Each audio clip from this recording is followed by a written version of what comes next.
Hello there, and welcome to the Political Spotlight right here on Voice of the People 90.3 FM. It's that time, all right here on the People Station, basically where we give you a voice. My name is Esther Wachuku. I'm delighted to be right here in the studio with you. Trust me, there are quite a lot of issues in the polity that we need to discuss, and this time around we're not only going to be looking inward in our political sector, we'll also be looking across the globe, specifically as we do know what transpired this weekend. The reason why we have to talk about it is that these issues affect diplomatic relations, affect trade, and of course, not knowing completely that Nigeria depends on importations from this country. So when there is an instability, all right, in the commercial activities within these countries, definitely is going to cause a clog in the wheel, all right, for us, because we do have a strong trade partnership with these countries. And so we're going to look at how these would affect Nigeria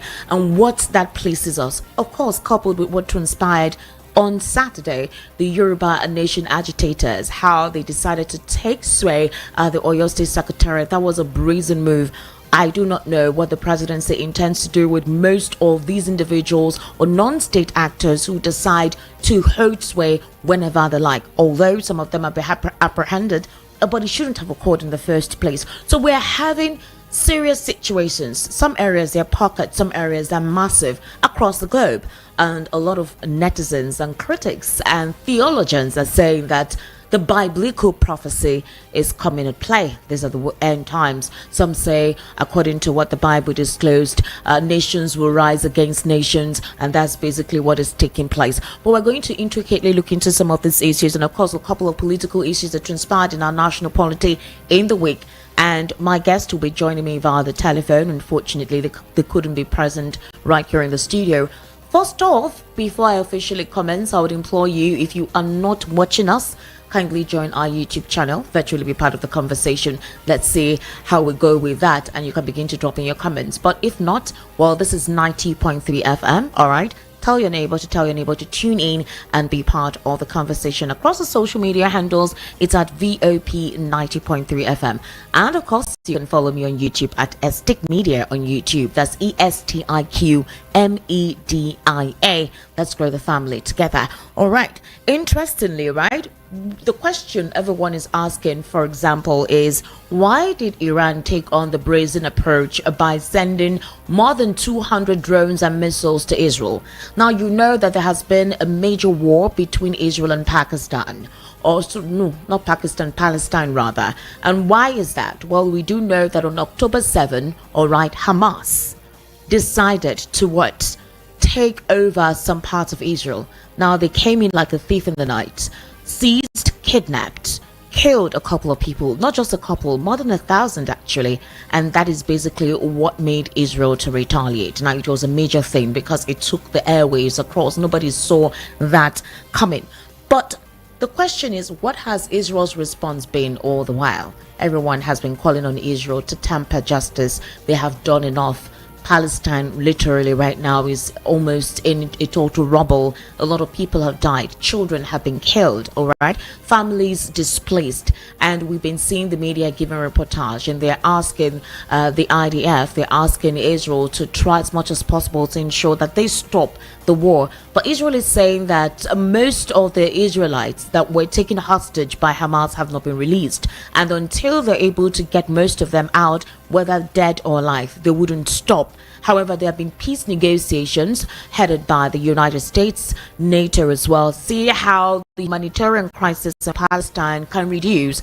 But Israel has continued. Now, they've been able to get some top Hamas generals based on the underground, what you call tunnel in most parts of Palestine. Now, these underground tunnels, you see hospitals and schools built near it. What happens is that Hamas builds their storage or their hiding enclave around civilian areas. And you do know that when a situation like a war starts off, the first thing to note is please avoid any form of civilian casualty. So whatever it is you want to do and there are heavy civilian presence in that vicinity, it is important for you not to retaliate or bomb the area or cause any form of catastrophe.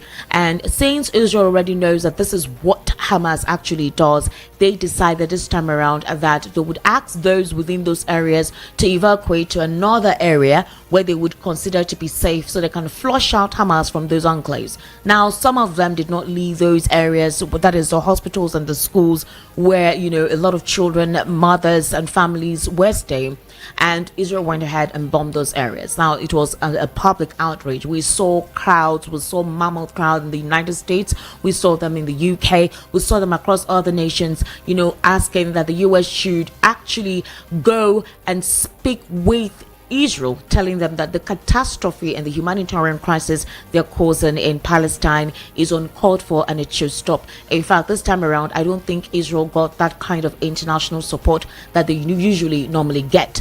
But Benjamin Netanyahu, Israel's prime minister, has been asking everybody, have you forgotten October 7th? We were on our own when these individuals came and did what they did. Now, the question is that since Israel continued, nations have been speaking with them, they've not come to an impasse or have a conclusion on how they can resolve it based on the negotiation they've been having. So Hezbollah decided to retaliate via Lebanon, and of course Lebanon also threw some drones about 2 or 3 days ago at Israel.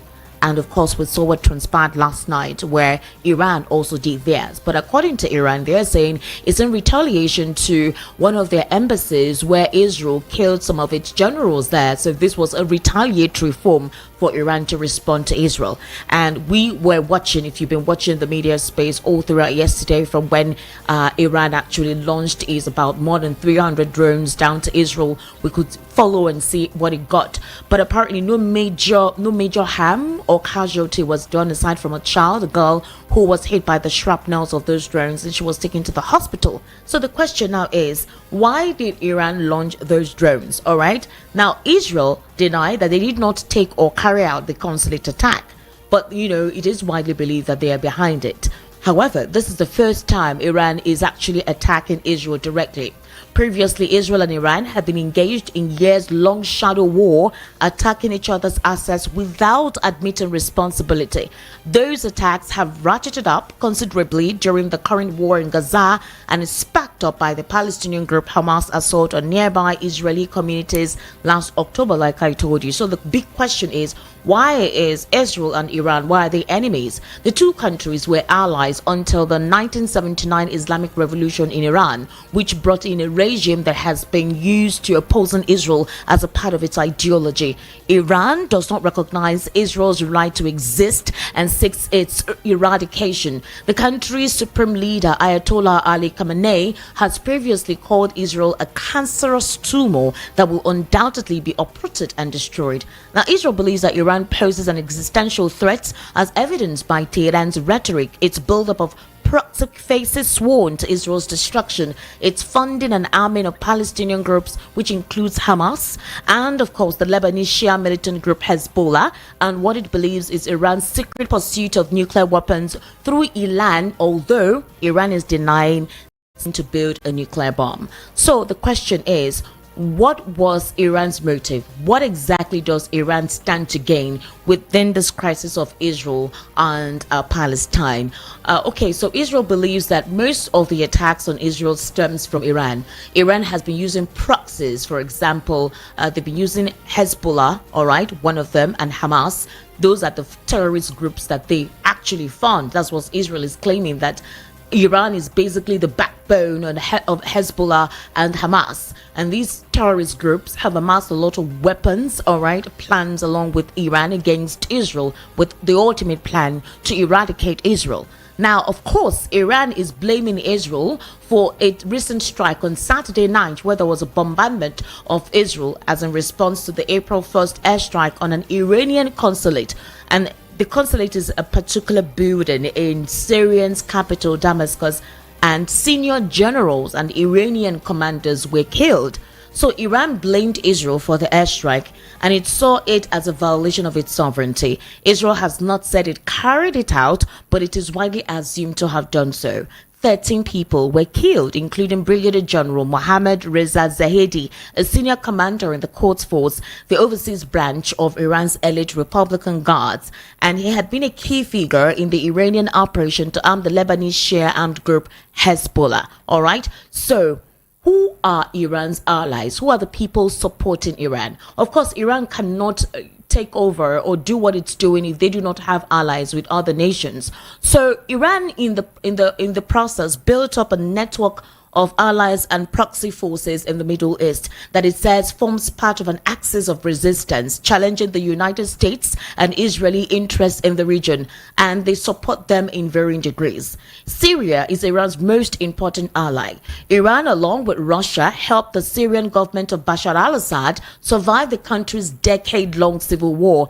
Hezbollah, which I told you that just 3 days ago, Hezbollah also sent missiles and drones to Israel before this recent Iran's attack on Saturday. Now, Hezbollah in Lebanon is the most powerful of the armed groups that Iran backs, and it has been trading cross-border fire with Israel on an almost daily basis since war erupted between Israel and Hamas. Tens of thousands of civilians on both sides of the border have been forced to leave their homes. So the question is, where does Nigeria fit in this mix? Before we head on, though, I want us to take a listen to one of the Sky, I'm sure you know Sky News, one of the correspondents there, who told us precisely what the aftermath of what Iran did to Israel would be.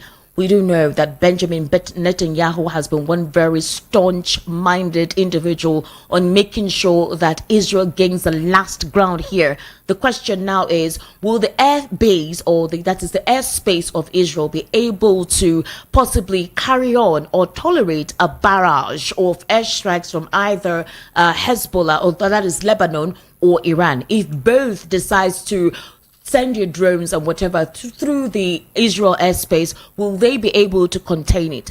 Well, as of last night, we saw that the United States, the UK, they helped shoot down some of those drones and missiles, all right, and they supported. However, the United States has said they would not be involved in any offensive against what? Against Iran, but they would try to defend. The United States President Joe Biden has said that they would provide ironclad support to Israel to fight its enemies. Now, everyone said that this could be a trap set up by Iran to see if they could get into a war with the United States of America, and we do know what the implication would be, because the Middle East has always been a battlefield, right? The US just left Pakistan. So the question is, what would the United States do in all of this imbroglio? What exactly is the conspiracy behind all of this? That's the question a lot of people are asking. However, like I said, let's take a listen to this Sky News correspondent telling us precisely what is at stake, and then we'll proceed from there.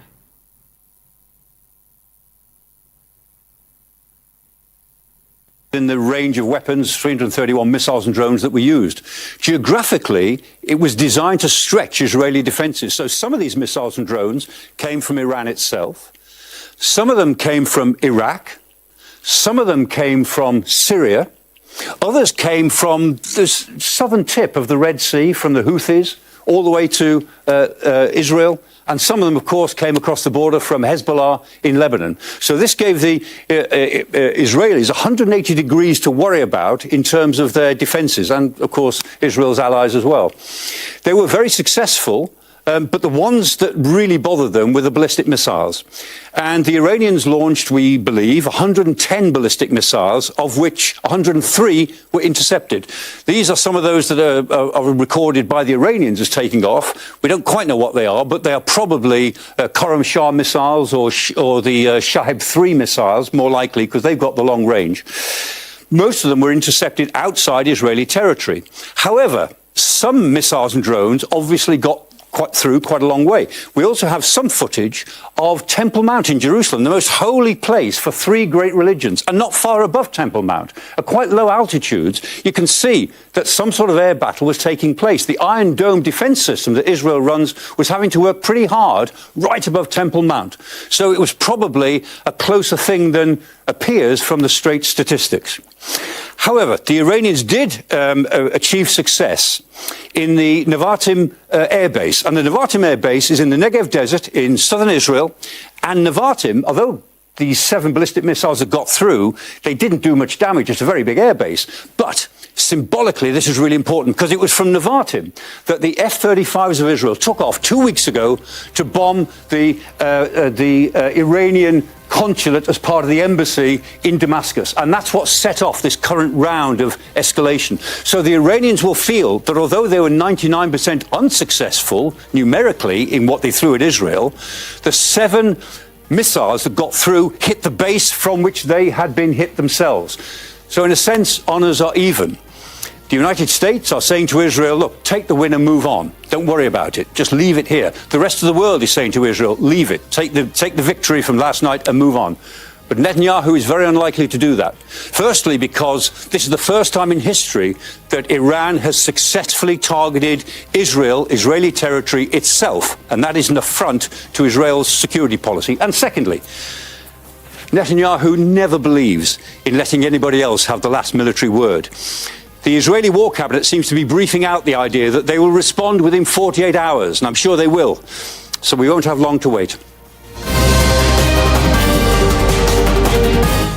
Now, that was a Sky News correspondent just giving us specifics on actually what is at stake at the moment.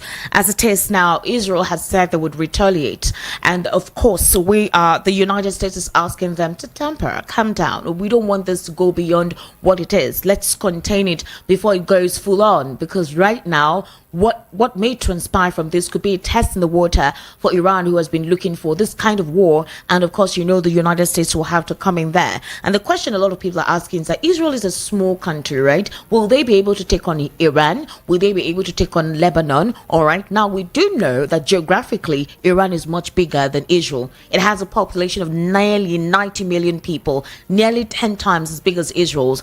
But this does not translate into greater military power. I'm sure if you have followed history over time, whenever Israel is at war with most of these countries that are bigger than them, Israel always comes up top, right?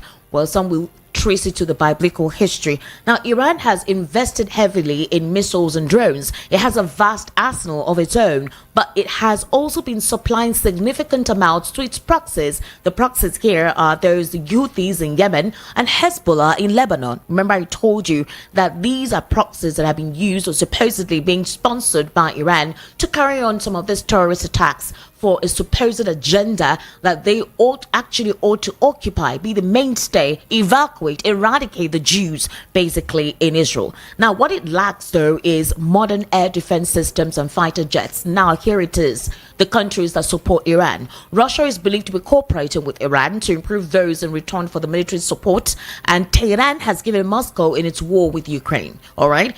Iran has provided Shahed attack drones, and Russia is reportedly now seeking to manufacture the weapons itself. So, by contrast, Israel has one of the most advanced air forces in the world. That's according to the ISS military balance report. Israel has at least 14 squadrons of jets, including F-15s, F-16s, and the latest F-35 stealth jet. Israel also has experience of conducting strikes deep inside hostile territories. So, does Iran and Israel have nuclear weapons? Because this is what the United States is trying to prevent, where these countries begin to test their nuclear weapons and its consequential effects across other continents. Others are asking, where is China? All right, where is Yemen? These are countries that we do know. Watch how things go and see where they come in. So China is also another big mainstay in all of this. Israel is assumed to have its own nuclear weapons, but maintains an official policy of deliberate ambiguity. Iran does not have nuclear weapons and also denies it is attempting to use its civilian nuclear program to become a nuclear armed state. Now, remember, the North Korea too is another country that's very good with testing nuclear weapons. In fact, those ones, they consider them very stubborn. Whenever the US says stop testing nuclear weapons, North Korea does not budge. They do what they want to do. So this is a kind of escalation that the United States is trying to prevent. But the big question is, where does the African continent come in this entire sphere? Where does Nigeria specifically, what role does Nigeria play in this? And why could there be a supposed panic with Nigerians who reside in those countries and those who have trade relations with these countries? Now, we do know that we do have a lot of Nigerians who reside in Iran, whether the condition there is tough. There are a lot of them who stay there. A lot of them too do have dealings with them, considering the fact that Iran is one of the most biggest suppliers of oil, and Nigeria too has diplomatic relations with them, whether we like it or not. So the question is, when anything escalates, our oil supply definitely will be hugely affected, because we do not modify our oil here. We take it over there, they refine it and, return it, they send it back to us. So we get to buy our products back from these countries who also pass through their sea waters. So if there is any escalation, it will be a huge setback to Nigeria, considering the fact that we're still grappling for real. So if there is any stoppage in the supply of crude oil, trust me, I do not know what would transpire or what will happen in that regard. So aside from that, there are other domestic and consumable items that we rely on with these countries. And if there is a full-blown war, it would definitely affect a lot of things, trust me. And we do not have the capacity to, go ahead with that. That's basically one issue that is going on in the foreign scene. So a lot of people are actually interested. They want to see how this particular situation pans out. International bodies are begging Israel to calm down, because Iran has said they will no longer go on for any offensive anymore. They have retaliated and that's it. However, Israel has taken some of its troops, its ground troops in Palestine, and returned them to base. Now we don't know whether they're heading to Lebanon or they'll be heading to the regions across Iran. It's a very tough one, but we're going to be monitoring that space and see where it goes and what Israel intends to do. The United States has come out to say they will not participate in this imbroglio. They will only provide support. However, they want to see for the safe way the situation will be de-escalated and not go beyond what it is. On the home front, though, exactly is the fact that for Nigeria, while we monitor most of these processes, we also have to take caution on our security measures, considering what's been transpiring in the northern region and some other hotspots across the country. It's a major situation that we need to consider, and we don't want anything to happen in that front where we cannot be able to protect ourselves. We saw what happened on Saturday, the agitation of the Yoruba nation, where they said they actually attempted to seize Governor Makinde's office. That was brazen. Trust me. And I thank God that they were able to apprehend some of these individuals. However, the police detained 18 accused Yoruba nation agitators who tried to take control of the Oyo State House of Assembly, which is a short distance from the Oyo State Government Secretariat. Now, these agitators were armed with guns and donning army camouflage. The group of masked individuals took up strategic positions within the Secretariat. Some of them were reportedly stationed at the main entrance and the gate leading to the State House of Assembly, while others manned the governor's office entrance. Security personnel on duty at the Secretariat fired tear gas canisters to disperse them, and some of them were arrested. The situation sent shockwaves over the entire neighborhood. Numerous patrol vans carrying officers from the State Police Command and other anti-crime agencies assaulted the Secretariat. Residents surrounding the axis are terrified as there were sporadic gunshots that ripped through the air. So we were wondering, how could this be? Now, netizens said, what exactly do these Yoruba nation agitators want? Some critics have said that your son is currently the president of the Federal Republic of Nigeria. So what more would you want? What are you agitating for? What are you asking for? That's the big question. I'll be calling Baris Denton very soon to tell us precisely what this means and how this could shape the democratic space, all right, or shape the next 3 or 4 years of President Bola Ahmed Tinubu's administration before 2027. It's a huge one to actually consider. Others were alleging that possibly Sunday Igboho has a hand in this, or others say he's a mastermind of what transpired. But Sunday Igboho is saying that he has no hand in what happened, and that this is not the right time for this kind of situation to occur, because a lot of people are going through trying to have a sense of stability, across every area of the country. So having this kind of internal non-state, takeover is not something that Nigeria can actually deal with a lot of things that we're facing at the moment. At this time, though, I would like to move on to the aviation sector. That's another area that has actually created quite the buzz during the week.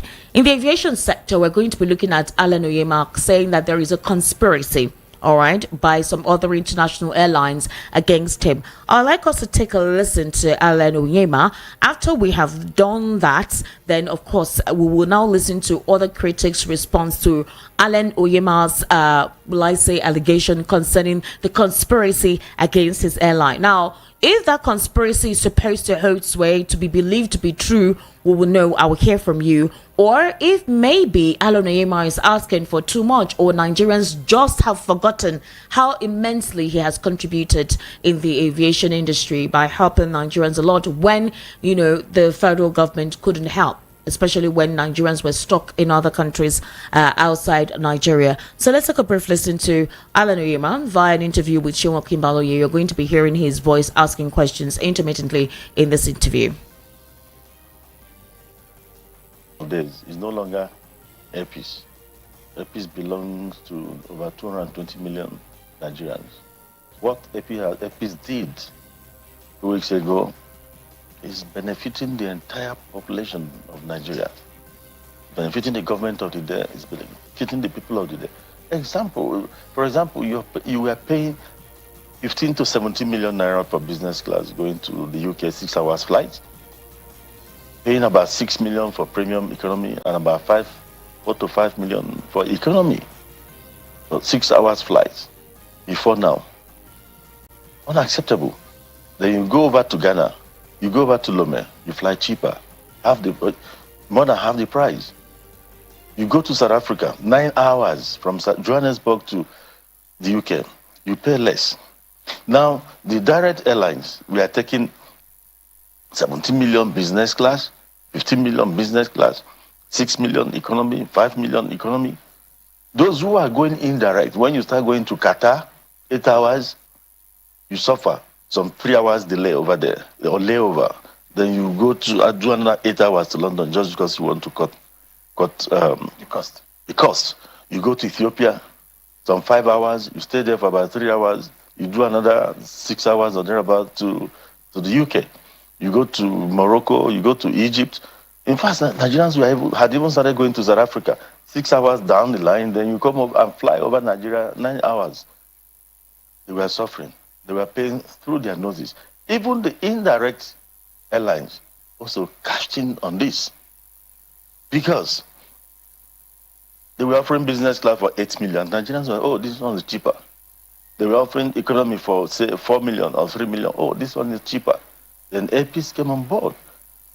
Airpeace could have, if not for patriotism and that nationalistic instincts in Airpeace, or principles in Airpeace, we could have done 10 million business class, and Nigerians would clap. They say, oh, Airpeace is cheaper. Would have cashed in on it. How much did you charge for business class? 4 million. How much did you charge for first class? 4.5. Wow. And economy, premium economy? Economy, 1.2 million, starting from 1.2 million. So we brought it down. Remember, the foreign airlines told you that was because of dollar, the exchange rate. They were selling so much. So apart from our people paying through their noses, another thing this did to the economy. This dollar problem was not Tinubu's creation. I said it before now, and I've proved it to the entire world. People were blaming President Bola Tinubu. It was, I mean, a play of both internal and external conspiracies. These airlines were taking into the market a lot of money, chasing dollar every day, buying at any amount. But they are always complaining that their monies are trapped with CBN. I'm coming. But it's no longer CBN now. They take their money from their commercial banks, go out there in the market, buying dollar at any rate. And that was putting a strain on the Naira. Now, Airpeace did this. Everybody came crashing from 17 million to 5 million. Dollar did not change. Using dollar as reason for whatever they were doing to us. The dollar didn't change overnight. Yeah, they came down to 5 million. Now they're even selling, they're underpricing now. Some are advertising $350. Just to take it. So that's why I said frustrate you. Exactly. That's why I said. That's why I'm saying congratulations to Nigeria on two levels. One is you're no longer You don't have to sell your house to fly to the UK anymore. 2, the dollar has come crashing. We've proved that if only we are patriotic in this country, we cannot do it. It's not for the government alone to do. Play your part. That's why I'm saying congratulations, Nigerians, because this country, we've achieved something collectively as Nigerians. All right. And the government has been supportive of pricing. That is below the cost. Just in the space of 1 month. Yes, not up to a month. One other airline was advertising $100. Another one, $305, $350. This, if you fill up the entire aircraft and carry people on the wings, it's not even enough to buy your fuel. So why are they doing that? Their governments are supporting them. Their governments are supporting them because Nigeria has been a cash cow for everybody. Their governments are supporting them. They come here, they fleece the country, and they even have opportunity to fly just around the country. Yes. The way you will not, as a doing their country. you not do that. So their governments are supporting them to do this and take a piece out. The idea is to take a piece out. And the moment they succeed in taking a piece out, Nigerians will pay 20 times over. Once again, it's going to happen if, God forbid, they're able to take a piece out. Because what is happening now is scary. And of course, even in Gatwick where you are you given 100% cooperation? Let me tell you this. On the inaugural flight out of London. All right, you just listened to Ijeoma there, the owner of Air Peace, speaking on the fact that there is a conspiracy and what is going on is deliberate by most of these international airlines to ensure that he's out of the business. Nigerians are asking exactly how. The essence of all of this is to bring in competition. But Ijeoma is saying that all this while, Nigerians were paying humongous amount with these international airlines to go to London. Sometimes it's not even a direct flight. But now when he came on board, he was able to get the approval to run his airline and then start off. He mentioned the different prices that he actually, was able to carry on with a flight. That is different locations from Lagos to London, which is a direct flight. Eventually, he reduced it to about 1.2 or 1.4 million direct flight. Now, Alan is saying that most of these other international airlines came on with their own different fares, that is kind of lower than the rate, his own rate. And he's saying that these are deliberate, that they're deliberate by these international airlines to take him out of business, and that this is a big conspiracy. And once they're able to do that means Nigerians will now regret it, because if he's off the market, these international airlines will now go back up. The price will go back up to what it used to be. Now, here it is. Since the whole situation occurred, Egypt Air started selling, their own ticket, 585,000 naira from Nigeria to London. Air Peace, all right, of course, 816,000 naira, which is about $655 from Lagos to London. That is London flight fare war. These are the new flight fare for Lagos London economy ticket price. Virgin Atlantic is taking 1.1 million naira. Royal Air Maroc is taking 569. Bear in mind that some of these international airlines will not give you a direct flight from Lagos to London. Some will stop. There will be a stopover for 16 hours. But the thing is, Alan is saying that this is deliberate by these other international airlines. Once they kick him out and then Nigerians, feel comfortable with them, then they escalate the price further. But a lot of critics are wondering exactly if Ijeoma had been paying attention. For example, other critics believe that in December, Ijeoma took advantage by increasing his airline tickets domestically between Lagos and other states. Nigerians, some people paid their tickets for almost 400,000 from, Lagos to Owerri, Lagos to Anambra. And they were saying that was huge. That is a very selfish aspect of Ijeoma, that he ought not to be crying that these are machinations to possibly scare him out of the market. Now, this is basically where the imbroglio comes in. I'm going to be asking Baris Denton his perception, what he thinks about this, flight war price tag. It's been a huge deal. But Festus Keyamo said that more of this will happen because the idea is once the space is deregulated in this kind of manner, then there'll be competition, healthy competition, and then Nigerians can afford to go wherever it is they want to go by air rather than having to depend on some monotonous international air flights that take advantage of the situation in the country to, milk Nigerians from their money. So I want us to actually listen to Baris Denton. I want to ask him a couple of questions on this, and then we'll move on from there. In the process, too, the question is, the Yoruba Nation agitators, what exactly is their game plan? Why do they do what they did? I mean, you have your brother or your son as a president. Why would you be the one to do or carry on this kind of attack?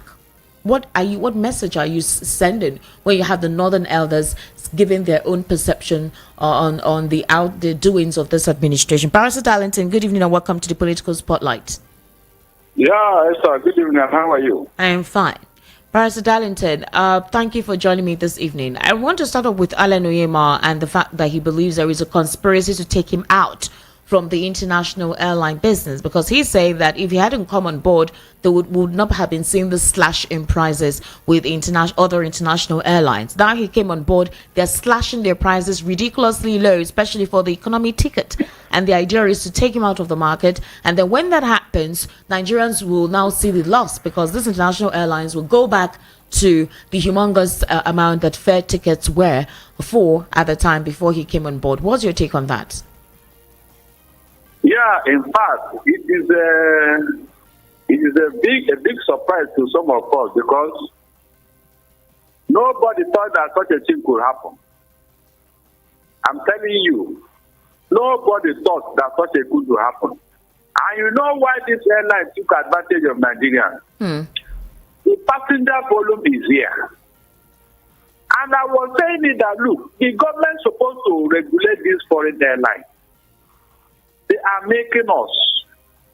But if you ask me, the reasons why they have been doing this over the years and nobody has checkmated them is because most Nigerians, some Nigerians are even patronizing these airlines.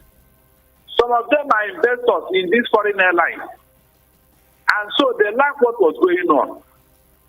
You saw how long it took Ijeoma to break into this London route. Yeah. It was a tug of war. They never wanted him. And now the man has made his calculation and said, look, the price of this, the air ticket is so high. With this amount, you can still break even. So why are they collecting so much? That was where the foreign airlines got annoyed. They were expecting Ijeoma to join them in making Nigerians. But you and I know that business-wise, Ijeoma has been very patriotic as a Nigerian. Very, very patriotic. You saw what he did when our citizens were stranded in Libya and in South Africa. All the airlines, nobody offered the help. Ijeoma did it free of charge. And there was no compensation. He did not even ask for one. Are you not supposed to encourage such a person? That is why we are different when it comes to national issues. Why would the foreign airlines be assisted by their foreign government to crash the price? And the federal government of Nigeria is watching what is going on. Instead of them to step in and say, no, you cannot do this. You cannot do this. After all, we are giving you the passengers. Yeah, the traffic volume is here. This is what we want you to do. Why can't the government regulate these things? First of all, this is where your leadership will be tested. Because we are talking of a Nigerian businessman who has come to help Nigerians. Are you going to allow him go under? Out of sentiment. Now that these foreign airlines have carried this price to this level, why can't the federal government ask them, so why were you charging 17 million, 15 million before now? The dollar you are talking about, what happened to it? Just like Ijeoma was saying. Are they not supposed to ask them? This is where I said, I am waiting. I want to know due to these airlines. But Baris Denton, other netizens are saying that Ijeoma is being greedy, he's being selfish, he's not supposed to be crying foul and all of that. they're saying, okay, thank you for actually coming in and helping. But I mean, you crying foul and saying this is deliberately against you is not it, considering the fact that they feel he was, also taking advantage of the system. I mean, what's your take on such statements from some Nigerians on Alan Onyema? That is doing what? That the fact that Alan Onyema is being selfish, he's being greedy. Because what did he expect? Did he expect that he'll be the only one to profit from this? Didn't as much as he was able to alleviate, all right, or create a different, pathway by being one of the local airlines who have succeededly been able to carry on with that one-way ticket. That's a domestic airline. But him crying that this warfare, this slash by its competitors and saying it's a direct conspiracy against him is foul. That Alan Onyema is basically being selfish or greedy by making such a statement. So what's your take on these critics and their statement against Alan Onyema? We are talking of international flights here. Local airlines, you have choices. Onyema did not force you to enter his local flight. And you and I know what was going on. The environment under which he was operating. But this is international flight. If Onyema's price is too high on local flights, there are so many local airlines. Why can't you take advantage of that? And you can see that if you do that, Onyema will lose business, he will lose customers. So before you blame him, did he force you to come into his airline? That is the first question. Did he force you? Is there any route that the federal government gets specifically for airpeace? So all the local airlines, I'm sure they can fly all routes in Nigeria. So if his own is too high, you take another distance now. Because you don't know what was driving what he was doing. You don't know. But in this particular one, in this that we know, that is, we are talking about what we know. International flight is what is at stake here. And this is foreign airlines. So is it better for foreign airlines to be taking money out of Nigeria? Or for Nigerians to be taking money and then putting it into Nigeria? Which one is better? Please, somebody should answer me. Which one is better? If you go and check now, the people that are talking about this local flight, it is out of sentiment and tribalism, nothing else. Really? It's out of sentiment. What if it's coming from his own tribe's person? You say what? What if it is coming from his own tribe's person, from somebody within his tribe? What if that sentiment is coming from people within his tribe? From his tribe? Yes. What if this sentiment? Yes, now, look, three things are involved here. Either sentiment, tribe, or politics. That's what I'm telling you. And I told you here, they have choices. Esther, they have choices. This is really not have to come in. The real issue here is international flight, where people are making Nigeria. Did the Onyema come and tell you that the dollar is trapped in CBN? Did he come and tell you? It is the foreign airlines that are making Nigeria that we are talking about. Let them face the real issue and leave Onyema alone. If they want you to go on, I will advise Onyema, don't worry yourself.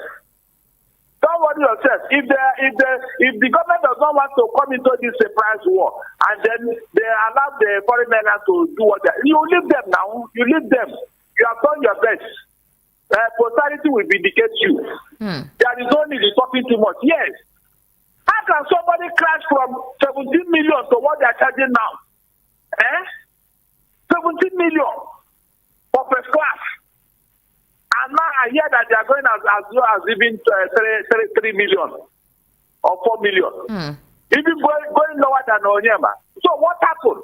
This is where I expected the federal government. Justice Ijeoma should have called them and say, come. Why is the sudden change? The sudden change, exactly. That's why Alan Onyema is saying there's a conspiracy.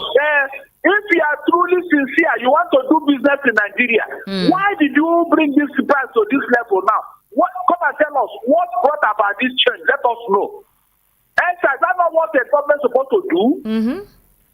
They are not doing it, so they will not do it. And the person is telling you that it is price war, this and that. All these things are not necessary. All these foreigners who have come here to destroy our economy, we should not allow them. We should not allow them. They have done so much evil here.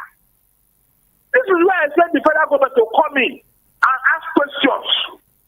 And then take it, tell them this is how much we can do with you, or else to look for another route. That's what I'm saying here. All right, Barrister Darlington, we have a lot to discuss before I open the phone lines. Another one is the commotion that actually took place recently by some agitators. About 18 suspected agitators of the Yoruba nation. They attempted to seize the Oyo House of Assembly, located a few meters away from the Oyo State Government Secretariat yesterday, Saturday. However, they were arrested by the police. Now, the situation sent shock waves across the entire area as security operatives on duty at the Secretariat fired tear gas canisters to disperse them, while some of them were arrested. Meanwhile, there's this particular woman, okay? She's a middle-aged woman, Modupe Onutiri Abiola, who introduced herself as widow of late Moshood Kashimawa Abiola, the presumed winner of the 1993 presidential election, in a video. And she purportedly spoke on the incident. She said she was speaking on behalf of someone. She said that she wore a white blouse and a white headgear. And she's saying that we are organized people, we are sovereign people, and we will do things accordingly. We have decided to leave Nigeria, and we have left since November 2022. So the question is this. A lot of netizens went and started asking, what do these Yoruba agitators want? Your son, right, is now the president of the Federal Republic of Nigeria. Are you not supposed to show him the support as per he is from your region? The Yoruba agitators, who are the people sponsoring this element? Then others are making comparisons with Eastern Security Network and IPOB. Others said that IPOB or ESN had never brazenly decided to take over power at the state secretariat.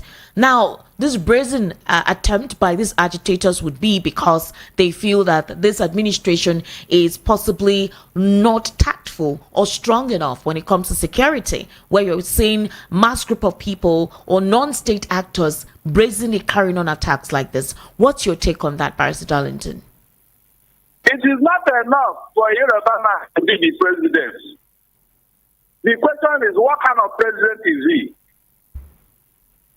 President whose wife was threatened with death, and he could not even utter a word. One of the reasons why these things are going on is because of the arrogance of the North. Quote me. Some northern elements think that this country belongs to them, whether they are in or out of power. But you know, somebody from the presidency has responded from what the northern elders are saying. That's Bello Matawali, the Minister of Defense. He said that the Northern Elders Forum lacked the authority to speak for the entire region, noting that they have become a political burden to Northerners. Bello Matawali said because the Northern Elders Forum were saying they regretted supporting Tinubu, and Bello Matawali is saying that please, they should stop all of that. They lack the authority to speak for the entire northern region. We have had this type of defense before, but it is all photo shoot. You think reality, so? Hold on. In reality, is that their intention? In reality, is that their intention? Over the years, have you not sat down to read the actions and utterances of the North concerning Nigeria? Has anybody read them in? Have you actually brought them to book? You saw what Gumi has been saying. You saw what Erufai has been saying. Even Kawu Banaje. I am talking of those who went after there to go and bring terrorists into this country. I mean, openly, they are not even apologetic about it. So, what kind of people are they? Are you telling me that those people meant well for you and I? You saw how the Buhari ran this country for 8 years. You know how these terrorists came into Nigeria. And so many people are not happy. They are not. All this Yoruba man is president is a small screen. In reality, is he in charge? Were you not here when Tinubu wanted to go to Nigeria and remove that cookies there? What happened? Didn't the northern leaders came out and opposed him and told him he cannot do that? True of us, their interest is not in Nigeria. Why so? They don't have. In fact, the spirit, the patriotism expected of the North is not in Nigeria. And they have said it openly. Their actions have spoken volume. Yes, nobody have asked them to come and explain why they are doing all this to Nigeria. Because of power, you want to invite terrorists. That is the hard apartheid. They should come here. And since that time, Nigeria have never known peace. So this other region, who have been making sacrifice, adding value to Nigeria, are you not calling them a fool? Why is it that some of us are being patriotic to make sure that Nigeria succeeds, and you are there over there destroying Nigeria? Who brought this insecurity into this country? These terrorists, who brought it? Let us begin to read between the lines. These are the issues now. So when you are doing all these things, and you are causing problem in Nigeria, and we are using our hard-earned money to sponsor and finance these things, what do you think other people will be doing? They'll be looking at you. They will not be happy. Answer, we are not making progress. We are not making progress because of this insecurity. Nobody is happy. The money we are used to develop Nigeria is going into insecurity. We are using it to pay bandits. And you know how much some northern leaders have supported these bandits. You know how much they have supported them. So the youth over there, you think they are happy. They will copy what they are doing over there and follow their own footsteps. That's what is going on here. So when I was shouting here that you know to make sure that this is security stuff because they are teaching us a very bad lesson. If you copy it, there will be no Nigeria. I have been saying it, nobody wants to listen. This one that you do that kidnapping people and collecting ransom. If they are used to here copying the same thing, what do you think will happen next time? No, answer me. But the North, it is okay because the money they are paying is not their own money. It is the oil money. Government will go behind the door, behind closed door, and pay money. And they will be enjoying the money. For doing nothing. Each time they kidnap school children, government will go and pay money. Don't you think that some people somewhere will not copy it and say, okay, we know how to make money from government. That is the issue here. So it's not enough that Yoruba man is the president. Are they allowing him to work? You saw when he wanted to transfer from some department of aviation and CBN back to Lagos, where the business is, where they are supposed to be. You saw what they not to be. All this is what does it tell you? So nobody wants this inequality. Nobody. Also, when you are not even contributing anything, except to get power. When you got the power, what do you do with it? These are issues, serious issues. And then you tackle it, it will continue. Remember that this is not the first time they are doing this type of thing in the Southwest here. Yes. Last year, some people did the same thing. Some people did the same thing. When they said that they are taking over, they even stormed the police station. They took over police station. Remember? Yes. So intermittently, you'll be seeing this type of thing, except there is justice and equality in Nigeria. Except that the North to sit down and say, let us solve this thing. We are with one that brought it. They cannot deny it.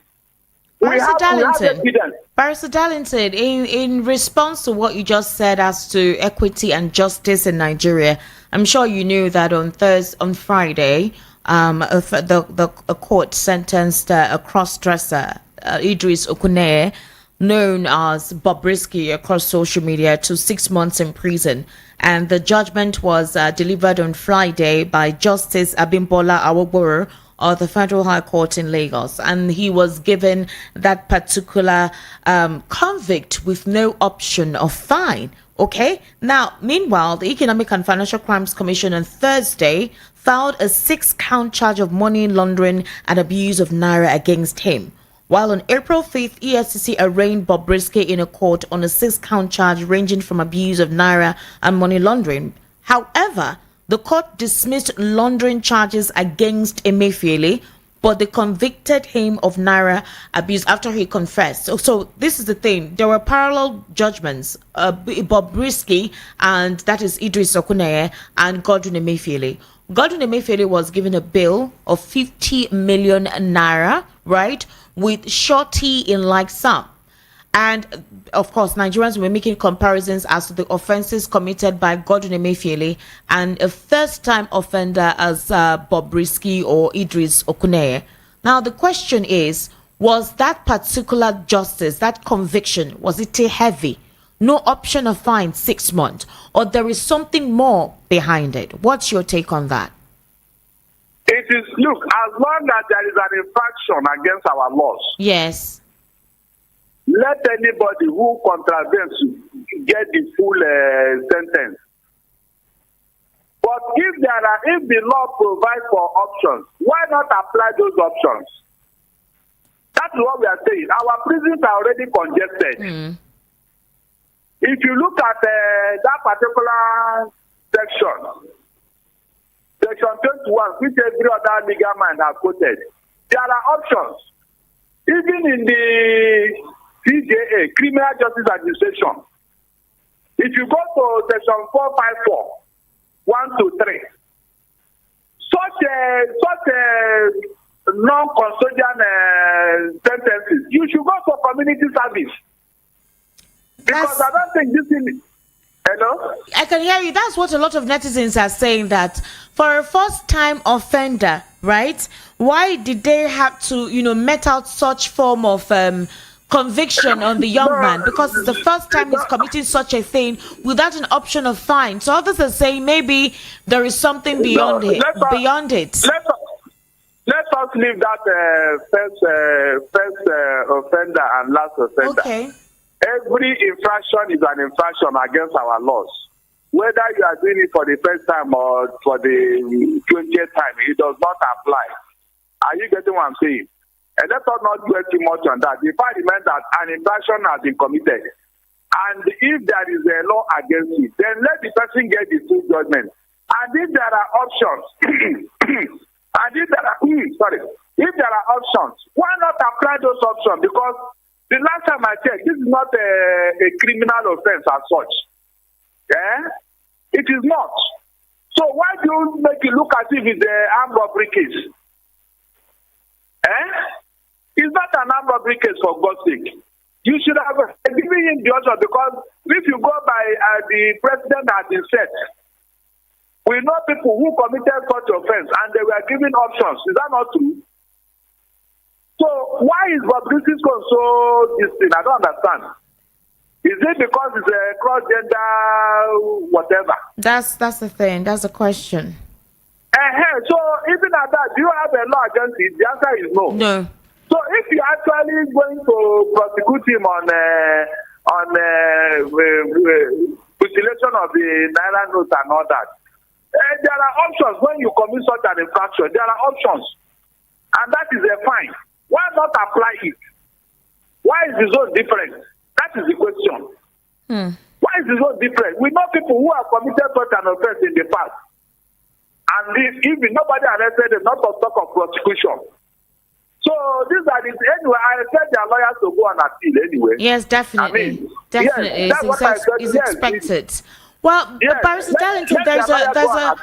Let's move on from Bobrisky at the moment. I think there are controversial, reactions concerning that. But a couple of people are for the judgment. It's deserving. Others are saying that no, it's too harsh, despite whatever lifestyle that Bobrisky lives. Okay, so let's start off with this particular recent development. Aisha Galadima, who is a prominent political associate of the ex-Kaduna State Governor, Madam Nasir El-Rufai, she has been arrested in Kaduna by the DSS. According to a source, apparently the arrest was allegedly linked to a Facebook post where she criticized Governor Uba Sani. Now, the operatives of the Department of State Services picked up the female politician from her residence this afternoon. So the question is this: we've seen northern elders, I'm telling you, make such derogatory statements against the president. They've made comments that are considered to be treasonable, like treasonous comments. In fact, it went so bad as threatening the presidency. We didn't hear the DSS pick up any of these individuals. Nobody directed that they should be picked up. Now, apparently, the DSS picked up this lady today. So we're back to the supposed imbalance in justice. It's almost like some people cannot be touched, while some people can be dealt with as as they please. So what is it about the north that there's a kind of a leniency towards them with the kind of utterances and statement they've made via social media, because they have large following when they make such declarations, when they make such inciting statements? I don't know if you get my drift. I do. That is what I'm telling you, that this is one of the reasons why there is insecurity in the land. This injustice and inequality is causing a big problem in Nigeria. The people you are talking down on, they are not happy with you. They feel that you are enslaving them. And nobody likes to be enslaved. Nobody. Especially in your own land. You cannot talk freely. You cannot do even the smallest thing. But when somebody commits a heinous crime, they will pamper him. So how do you think somebody will be happy? That is what I'm telling you. That's why some people are agitating over here. If you check, it is the Southwest and the Southeast that have said they want to leave Nigeria. And nobody has asked why. It's because of this type of behavior. Nnamdi Kanu is still in detention for what? Even when the court will say, let him go, he has no case to answer. They still heard him. But look at how terrorists are being rehabilitated and pampered in the north. Esther, please, if you are in the shoes of these agitators, will you be happy? That is the question. We have been saying it that the problem of this country today is from the north. All their utterances and actions is what is causing problem in Nigeria. And nobody, you and I over here, we have not sat down and tell them that, look, enough is enough. They will be the ones to cause the problem, and they will turn around and be blaming you. Look at what they are saying, that insecurity. Who caused insecurity? Was it Tinubu? Unfortunately, you and I cannot challenge them and ask them, come, who brought this in? Who brought about this insecurity? This terrorism we are talking about, who brought it? Are you not the one that went to go and invite these people? Is it not from you? Yeah.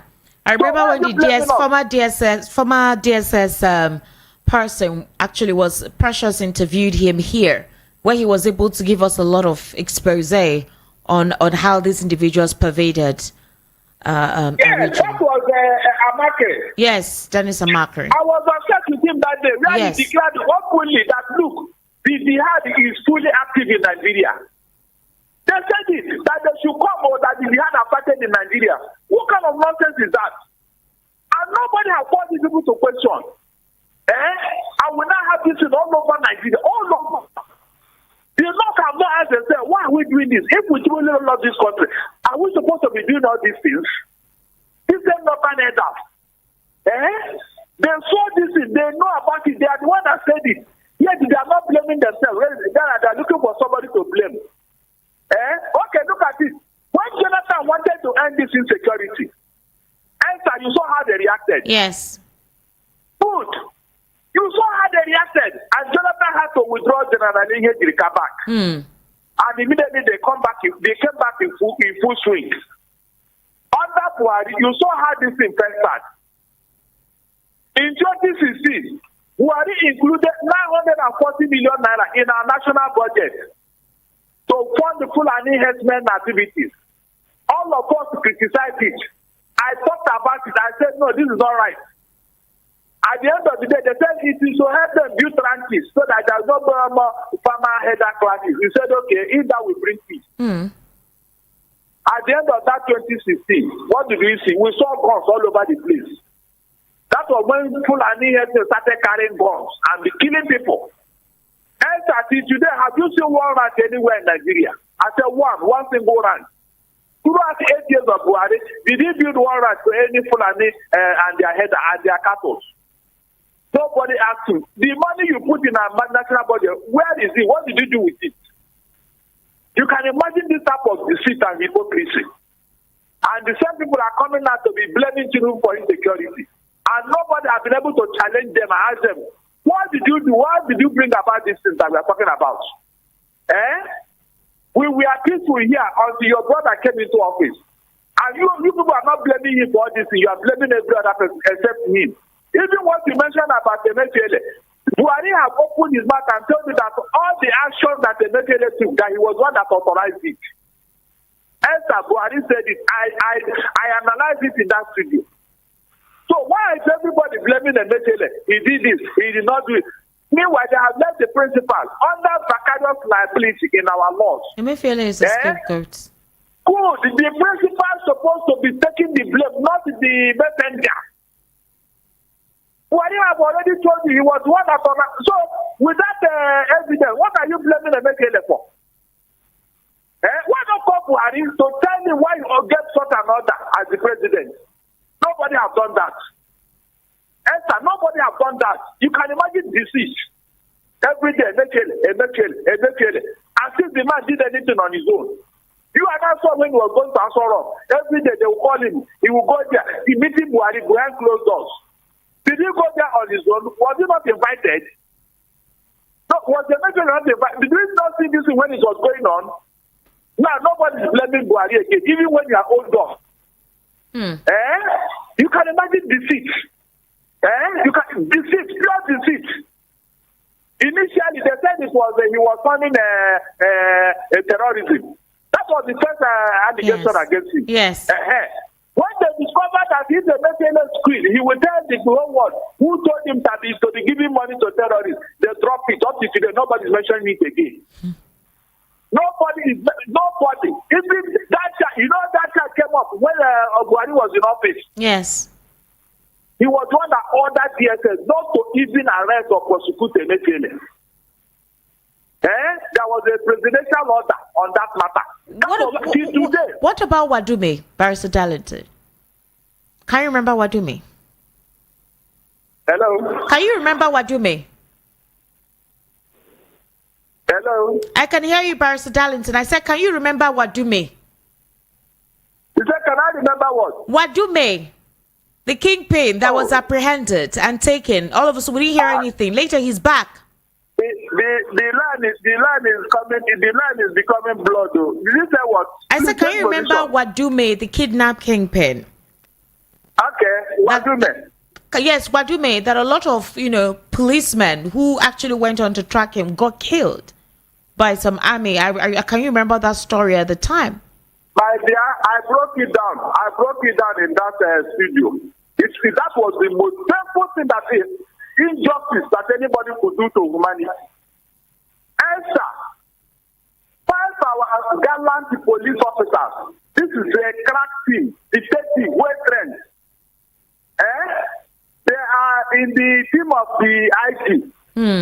They were dispatched to go and arrest Wadume because of his activities over there. These men left, they registered their presence and told them what is their mission. The policeman gave them clearance and they went to pick Wadume. On their way coming, somebody found this military man called But Baris Denton, the reason why I'm asking you about Wadume is that after his jail term, there was a mammoth crowd that welcomed him in Taraba.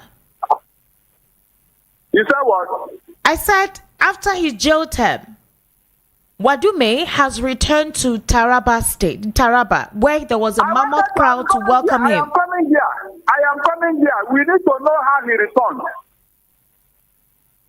My dear, the 5 policemen who were on this mission were neutralized by these military men. And they released Wadume.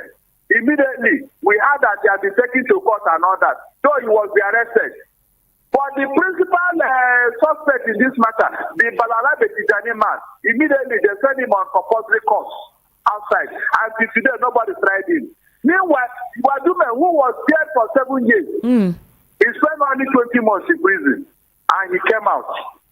What did the court say? That he has good behavior.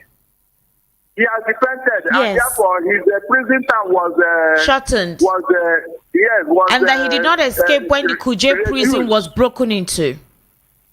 You said what? He did not escape from Kuje when Kuje was broken into. Can you remember when some armed men broke into Kuje prison? These are the criteria they use again, and they say, "Come, how about other people who did not even do half of what Wadume did, and who did not escape with these terrorist leaders? What happened to them? Can't they be given the same treatment?" Nobody answered that question. Esther, nobody answered that question up to today. I'm talking of people who did not half of the crime were doing committed. The 5 policemen who died, nobody's even talking about them. In the hands of this Balarabe Tijani, you can imagine injustice at the highest order. You can imagine. And the police did not even bother to fight for their own. I expected somebody to take Wadume back to court. Because all the crime he committed, they were not even brought in. A charge was read. He committed so many atrocities. Somebody should have taken up that matter and take Wadume back to court. Because there are things he did not even answer. There are charges he did not even answer. They're only talking about the kidnapping and all that. How about these other people who died because of him? He was an accomplice in the death of those policemen. He was an accomplice. Since they cannot get Balarabe Tijani, somebody should pay for the crime. And that should be Wadume because he was the principal suspect in this matter. Yes, he was. He was. Nobody's talking about it. And this is justice for you in Nigeria. This is justice. These are the things that are agitating the mind of so many people over here. Answer, imagine somebody over here had done such a thing. Imagine if they will give him 50 years. They will give him 50 years with no option of any fine. These are what we are talking about. Injustice. If not that some people would run to Republic of Benin, of course, he would have been in detention by now if we were in Nigeria. He would have been in detention in Nigeria, just like Nnamdi Kanu. These are issues that we are talking about in Nigeria.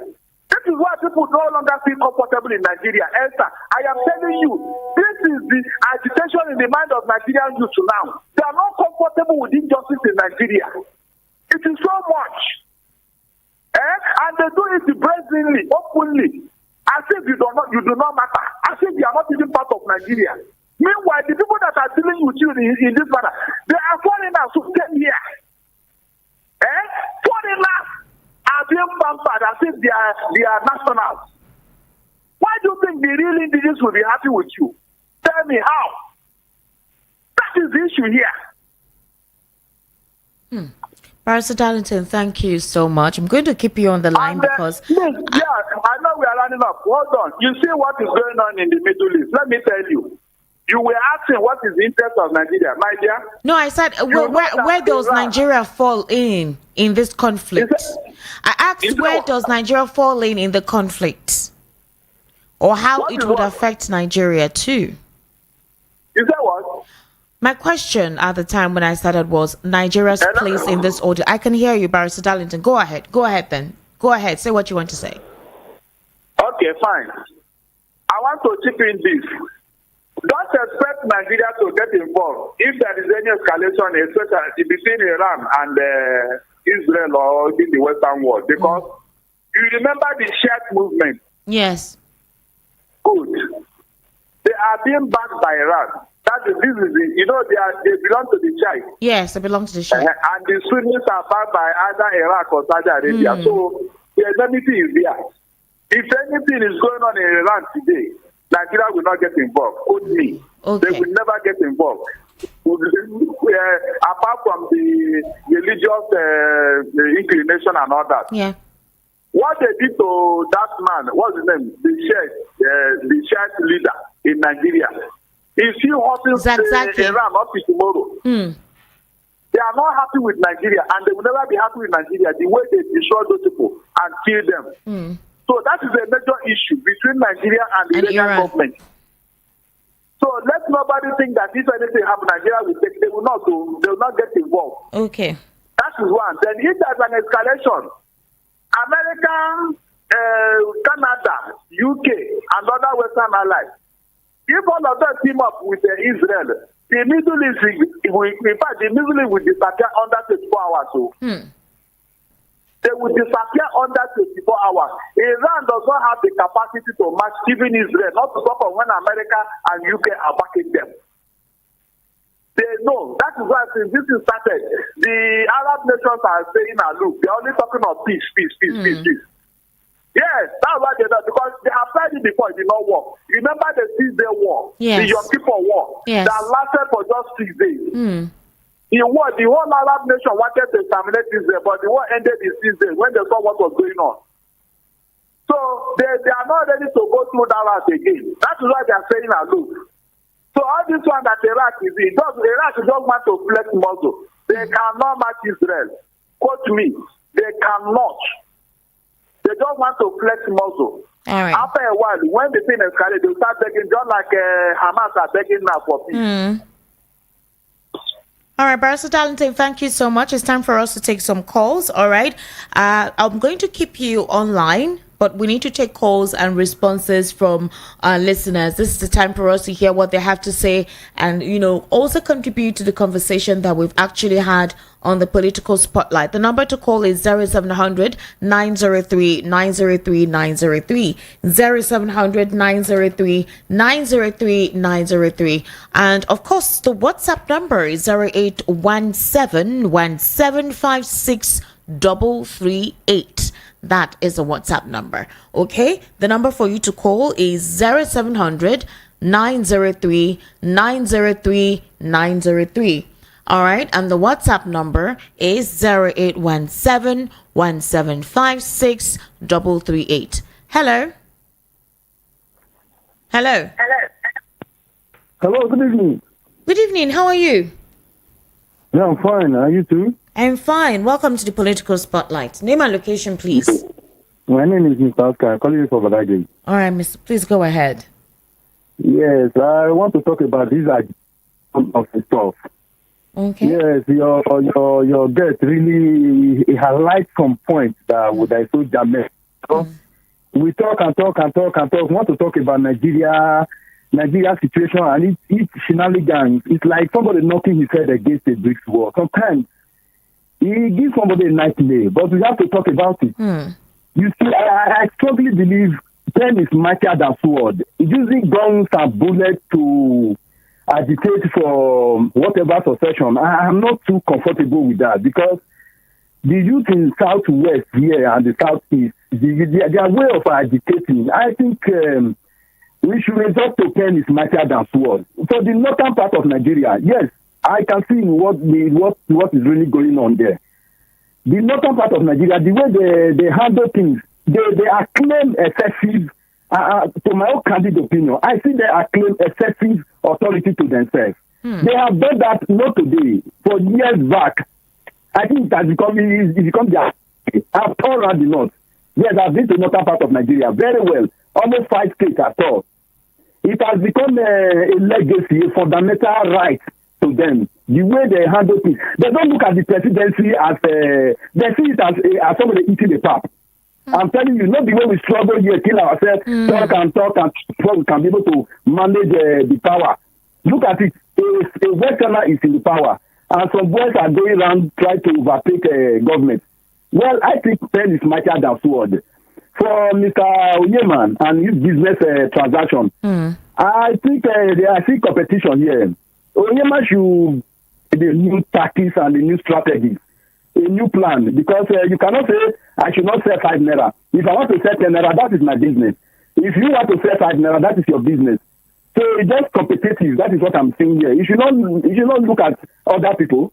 The whole business is what is going to focus upon. Is focus on your business and try to bring out another new plan. You know, when the plan is coming up, you will also come up with a strategy that we help you to have high edge over some other people's plans.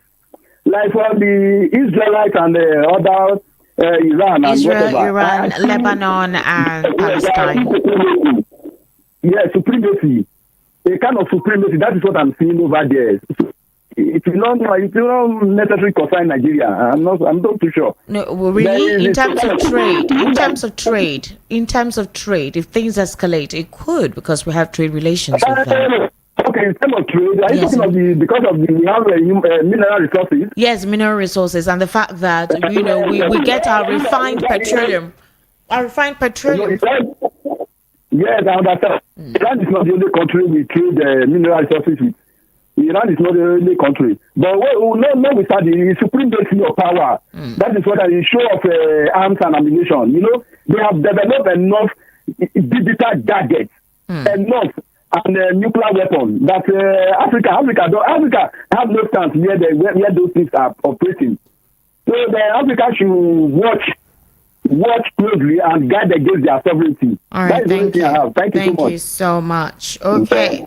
0700 903 903 903. That's the number to call. 0700 903 903 903. And the WhatsApp number is 0817 175 6338. Hello, good evening.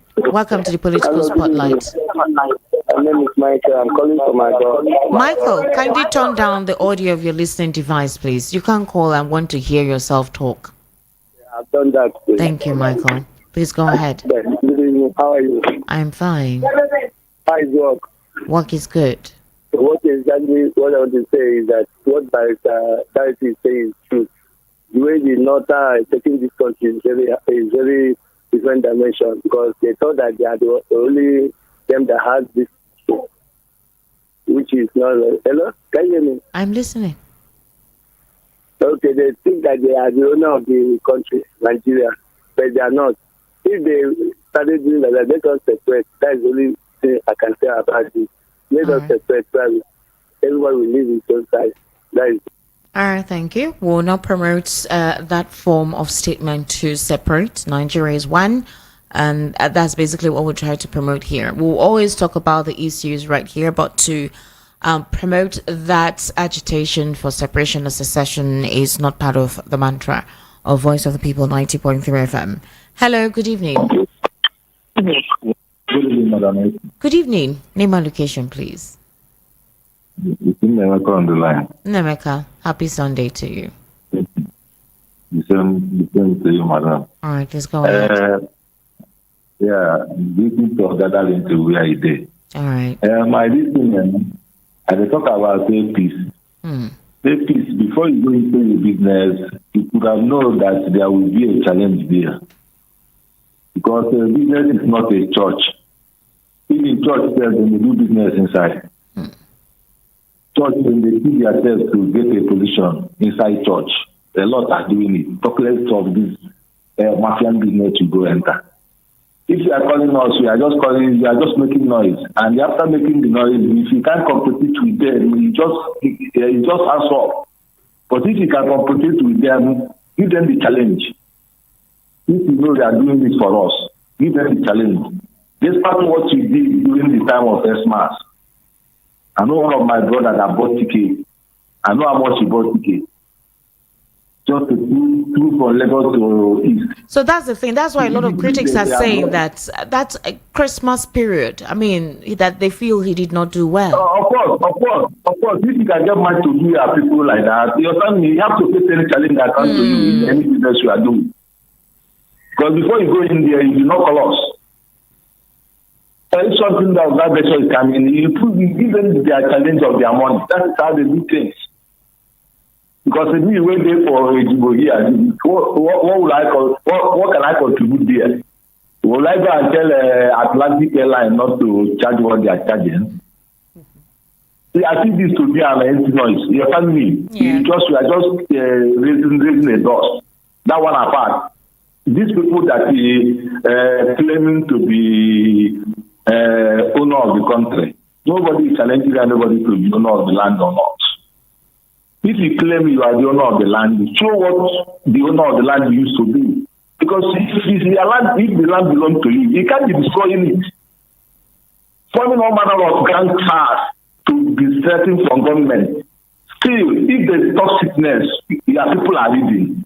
They talk poverty, your people are living. Hunger, your people are living. Why this elders of that land cannot think?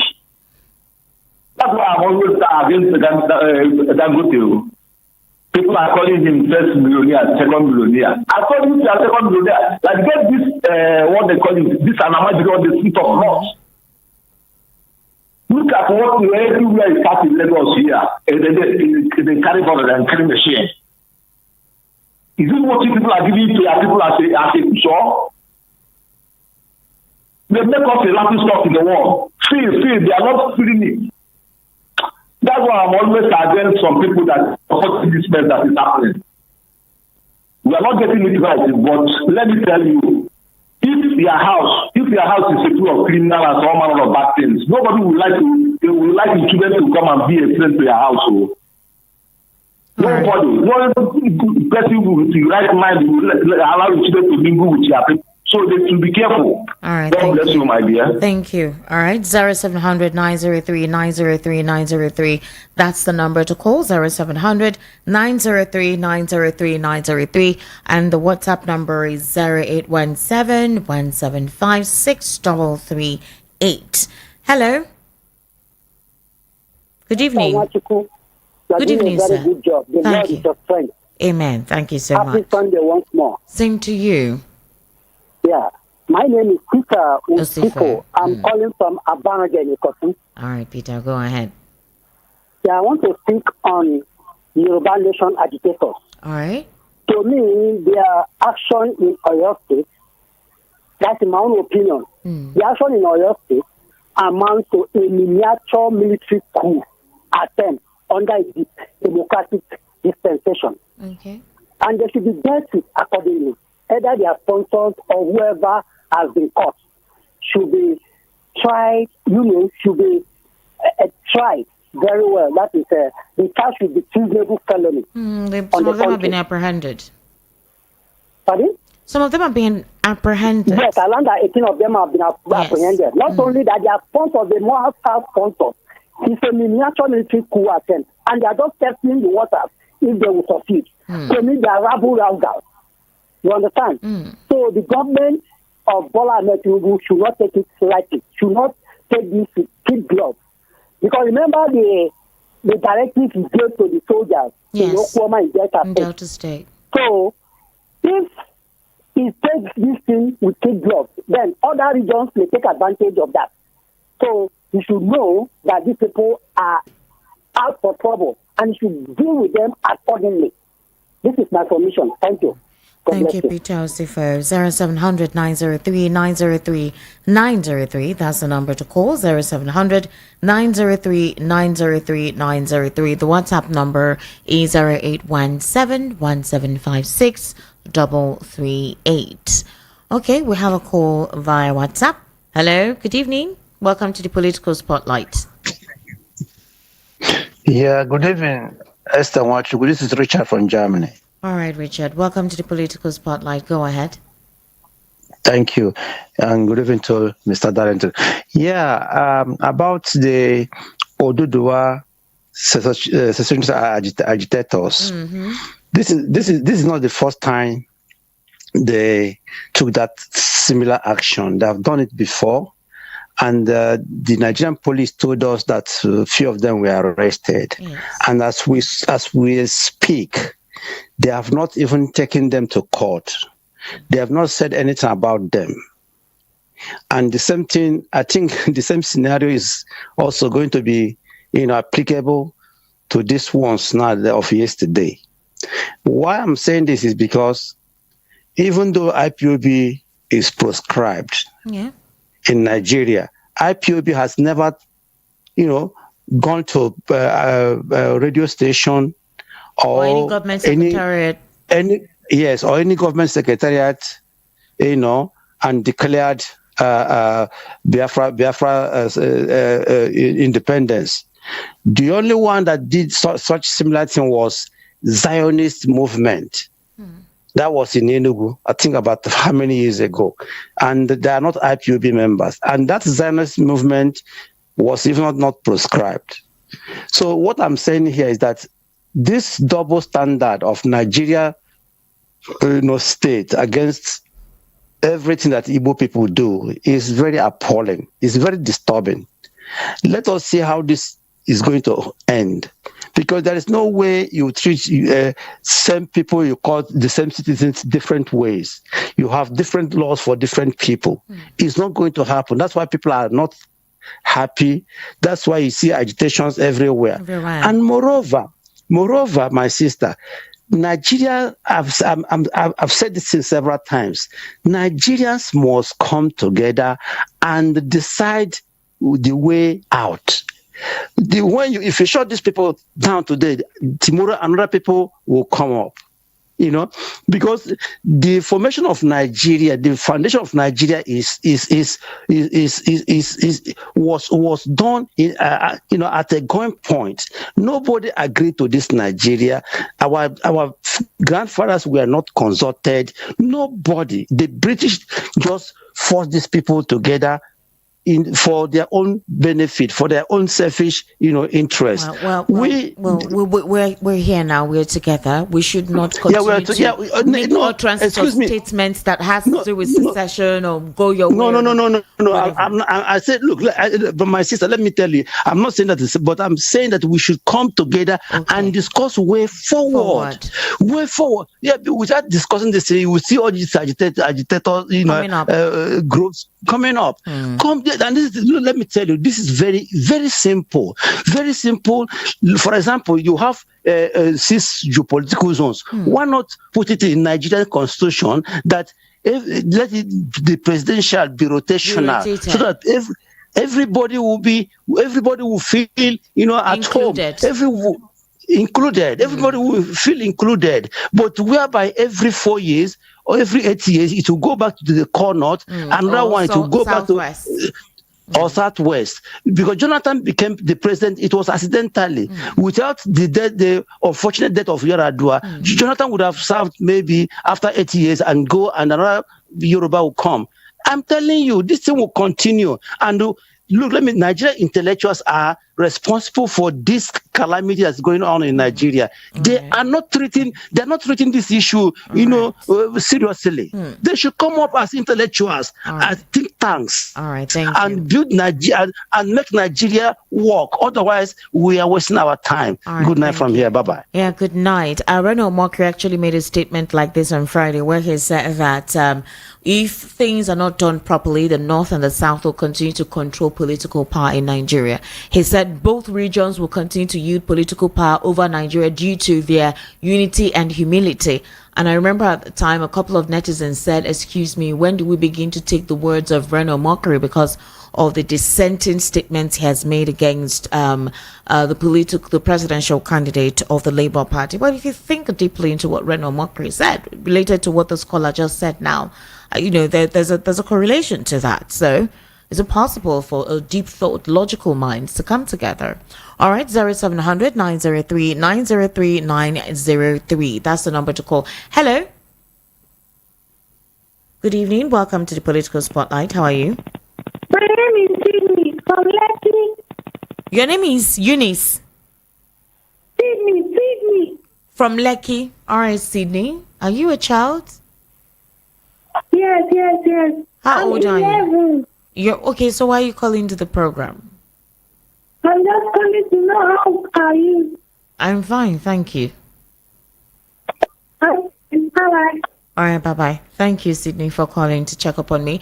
0700 903 903 903. That's the number to call. 0700 903 903 903. And the WhatsApp number is 0817 175 0817-175-6338.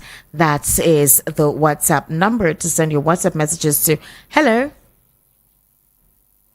good evening. Good evening. My name is Gabriel. I'm calling from Ogun State. All right, go ahead. From Ogun State. How is Ogun State this evening? Yeah. Fine. All right, go ahead. You have a minute. Let's take as much calls as we can. Okay. See, the moment we start discussing, we start saying Igbo, Yoruba, Hausa, all other countries, they don't behave like that. As you earlier said, this country, we are forced to stay together. See, I hate hearing that people should not mention of that secession or this thing. If we want to separate, we can separate. It's not by force. Well, we cannot be preaching separation now. We do not preach separation here. We don't want to delve into that conversation of separation. But that is the problem we have. We don't want to go to the truth. We hate saying the truth. Because when it is time to say the truth, we debate from the truth. We don't want to hear separation. We don't want to say, we want to stay together by force. while we are cleaning ourselves. A lot of people are dying. Many things is happening, but we don't want to hear separation. It is not. If we want to stay together, we stay together with love. Exactly. And a very good agreement. Not in pieces. We just stay together in pieces while other people are dying. You see, the northern people, it's like they love what is happening to them. How can you open your door for strangers to come in and start killing your people, and you are attacking the federal government? You are calling the federal government just because of the jealousy of what the Delta people, the petroleum producing side, what they say they should be giving them. They too want to be having that thing. They want amnesty. You have exhausted your 1 minute. All right, we'll soon be rounding off, so I need to take more people's calls, okay? All right, thank you. Now, I think it's time to read some messages and also to read some YouTube messages here as well. Okay, so I have this message. No vex, so you read my comments but didn't read it. Okay, I don't get this. God bless Baris Denton. May your wisdom never run dry. Concerning airpeace, the young man has shown his love to build Nigeria's economy, and I believe the greedy Nigerian investors are the ones fighting our economy. Concerning the Israel war, let our entrepreneurs prepare to take over the local market because it will definitely affect our economy. On security, others are actually copying from the north, and I don't expect it to come to an end soon, except we'll uproot the tree from its root. Thanks. I'm Raphael from Oshodi. God bless VOP. Long live Baris Denton. All right. Thank you so much, Raphael. Meanwhile, it's only Baris Denton that is here. But anyways, thank you. You see, when people who look at the atrocities and illegality being perpetrated by the government and security agencies, one cannot help sometimes to use some dangerous adjectives to express anger felt towards such awkwardness happening in the Nigerian society. Help me understand how a Nigerian army whose responsibility is to protect the territorial integrity of the country would engage in acts of barbarism and terrorism. How can an army captain, Tijani Balarabi, lead soldiers to kill police officers even after they identify themselves as police? A country where the military is an ally to criminals. Wadume is released and celebrated by crazy people in his community, including youth and women who would vote for Wadume if he comes out tomorrow to contest for governor of Taraba State. Is this a country? You forgot to put your name? Please kindly put your name when you send messages, because that was quite a lengthy one. All right. Okay. You see, when people... Okay, no. Let me read this one. Is it the same person? Charging Emefiele without Buhari is the highest form of evil and injustice people should not tolerate. What a country. Harry Ogada from Pangrove. Thank you, Harry. Evening, Esther, Mr. Darlington, my man of the year. Like I used to say, the insecurity in the north is conspiracy of the government, the army and the police and the northern elders and elites. What do you expect from this cash and carry government that force themselves into power through vote buying, Agbari intimidation, and cash and carry INEC and judiciary from presidency to ministers to Senate to House of Reps and governors? That is why Nigeria is in this nightmare. Daya from Fagba, thank you so much. That was quite a lengthy one. All right. Mary from Okeafa sent a message. She says, I want to know, during the Christmas, was it only airpeace that charged exorbitant air ticket fares? All right, Mary, thank you for that question. Good evening. I'm watching you from Spain, Madrid. How are you doing? Thank you so much. I'm doing so well. You didn't tell us your name. All right. Thank you for reaching out. Those are the messages that we have on WhatsApp. Continue to send more. Before we wrap up, let me read some messages on YouTube. All right. Basically, I'm saying Ola Dewale says, okay, Ola, I'm not going to read this. Who can we trust? Is it the government, not even the foreign airlines, calls all milking Nigerians? Can't trust the leadership, the prophetic, the government, even Nigerians per se. Madi P says, that is why there is no direction. Still, Ola Dewale says, are the past and present leaderships immune from prosecution even if their hands are in the cookie jar of Nigeria? John Achonwa says, by now Nigeria is supposed to have nuclear weapons and be feared by other parts of the world. If our leaders are up in their duties, we'll be flying with pride and power today. Marty P says, no people that make their people suffer like hell in everything. You people have no soul, no more. This Nigeria mentality, only God can understand. All right, Marty P. Wow, this is quite a lot. All right, let's take more calls. 0700 903 903 903. Hello, good evening. Hello. Hello. Turn down the audio of your listening device, please. Okay, I am Donatus. I'm calling from Ijibo area. Donatus, good evening. Welcome to the Political Spotlight. You have a minute. Yeah. Concerning the Oduduwa agitation and this thing, let it be known to everybody that this thing will not stop soon. Because the people in the north, I see the people in the south as crazy people.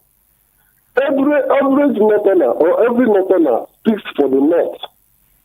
But if you come to south, and the German is speaking for generation, the Yoruba man is speaking for revolution, and if the man is speaking for Biafra nation, but the entire north are speaking for one north.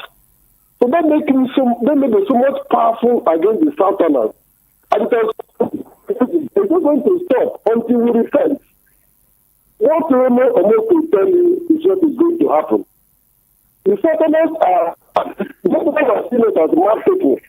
As people who are self-centered, who care for themselves and their families. When others are finishing, they don't concern them. So we need to repent. Stop blaming the men. They're doing their work. When they bring more terrorists to take over the country, they're doing their work. How can you leave what it belongs to you and somebody for him to take? And anything that want to take them, you can't beg them to do. And leave the southerners, let them go to hell. Allow the Lord to do what they want to do in Nigeria and get out of it. Thank you.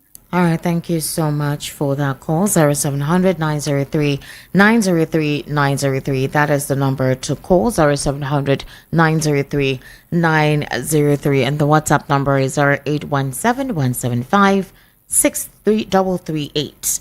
Okay, we'll soon be rounding off, and I want to take a final word from Baris Denton before we wrap up. Hello, welcome to the Political Spotlight.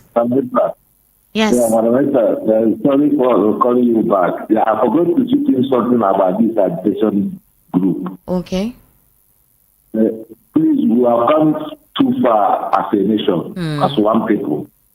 If we can join hands to fight together and get it right, the understanding is for our nation. It will be good for everybody. Yeah. But everybody has rights like this. Okay. Everybody has the right like this. But not to come take over the secretariat, not to come hang your flag. I'm coming there. Okay. I'm coming there, Madam Esther. But not to come like a coup dictator. You understand me? Yeah. That one, you can't accept that. You can't stop people their peace in the name of agitating. All right. It's not accepted. Thank you. You understand me? That's what I want to say. Anybody who wants to agitate civil way, civil manner. You understand me? Yes. Then the country can listen to you. And you have the right to do that. But don't come and stop people their peace. We don't want that. God bless you. All right, thank you. Thank you, Nemeka. Let's take a final word from Baris Denton so that we can quickly wrap up the program. Baris Denton, what's your take? What's your take so far on most of the calls, responses to the conversation that we've had? Yeah, even though I was not hearing most of the callers. Oh, okay. Well, they were complimenting your responses. Good. What I will say is that, look, Esther, on a more serious note, if we don't address the arrogance and impunity of the North, we are going to pass it over to our children. So are we the ones to address the supposed arrogance, or is it the presidency that's to do that? No, it is we. Because, look, it is suitable to... Look, they have been doing it over the years, though. They did it to Abiola. Was it not because Abiola won the election that they are not doing? They believe that you down here, you in the south area, you are not supposed to come over there. And whenever you want to be the president, they will give you condition. Is that not what they are telling Tinubu now? That the agreement they reach is not doing what they said and all that. What for? When their own man was in office, did we give him condition? All the while they have been ruling, have we given them condition? Why is it that whenever a certain account, they be talking and behaving anyhow? They will put up all manner of obstacles on his way. So it is time we in the South, especially our elders or our own elders here, they should equally the prime northern elders for that. Look, your arrogance is too much. We have elders here now. We want you to bring out Buhari and all other northern elders who brought about this insecurity. Let them go on trial. Elders should come out and talk. Whenever they say this thing, there should be somebody here who's supposed to reply them. So that they know that we are not keeping quiet for nothing. Well, It's enough now. It's enough. I told you that Bello Matawale responded and said all of their statements are just paper No, he's saying it because he's in Tinubu's government. Leave that man. Was it not his Zafara said that this insecurity was the hotbed? What did he do when he was there? Was it not the same man who told you that the Zamfara gold is for Zamfara? Meanwhile, the oil in the Niger Delta is for Nigeria.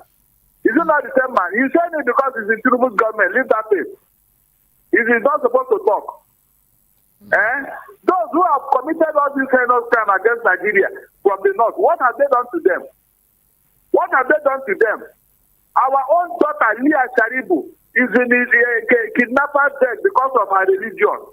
Esther, have you heard any time when any Christian group kidnapped a northern girl who is a Muslim because of her religious faith?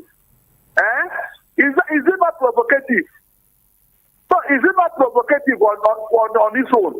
How long are we continue to tolerate these people and they continue to behave as if they are God? We should wake up now. We should wake up. We should wake up. Whenever we tell them, look, enough is enough. If you don't want us to take the no problem. No problem. Why would we continue to this? Look at how much we have spent on insecurity. Money that we have used to better our lives. We are spending it, giving it to kidnappers, spending it on insecurity, and they're using it to buy arms to fight you and I. And as I talk to you now, half of Benue and the Plateau have been taken over by foreigners. All right, Mr. Darlington, we need to wrap up now. Thank you so much for your analysis on the political spotlight. Thank you. We in the South here, we should come together and ask them questions now. Thank you. Thank you. Baris Denton, thank you so much. I sincerely do appreciate your intellectual input and giving us your perspective, shedding more light on some of these nuances occurring in the country. For some of you that could not take your calls, we sincerely do apologize. All right, but we need to wrap up the program. My name is Esther Wachiku. Kindly subscribe to our YouTube channel at VOP 90.3 FM. Across the social media handles is at VOP 90.3 FM. Also on YouTube, you can follow me Estic Media on YouTube. That's ESTIQ MEDIA. We'll have quite a lot of interesting contents right in there for you. And across other social media platforms, Esther Wachiku, Esther was on Instagram. Do have yourself an amazing evening. Make sure that you rest. No carry wahala put for your head. Let's just hope that things will get better. But we'll continue to table this conversation so that the right things will be done. Have yourself a wonderful evening.